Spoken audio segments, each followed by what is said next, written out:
Il vicepresidente del Consiglio regionale, Bruno Pigozzo, solleva la questione degli indennizi a favore delle persone che hanno avuto un danno fisico certificato in seguito a errori per vaccinazioni sbagliate o trasfusioni di sangue infetto. In Veneto sono circa 1400.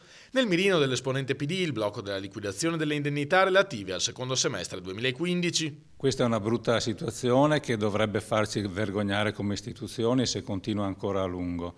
Noi abbiamo un rimpallo tra il governo e la regione che lascia nel mezzo i poveri cittadini colpiti da questi danni, da trasfusioni, da vaccinazioni e che hanno provocato un danno persistente nella loro salute.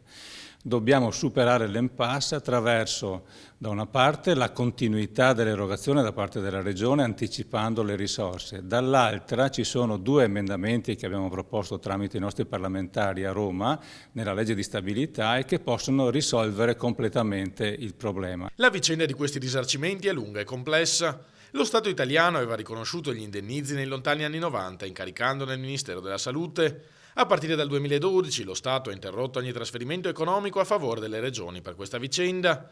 Il Veneto ha deciso di corrispondere ugualmente gli indennizi ricorrendo al Fondo Sanitario Regionale, scelta ritenuta illegittima dal Ministero e finita di fronte alla Corte Europea dei diritti dell'uomo che ha dato ragione alle regioni.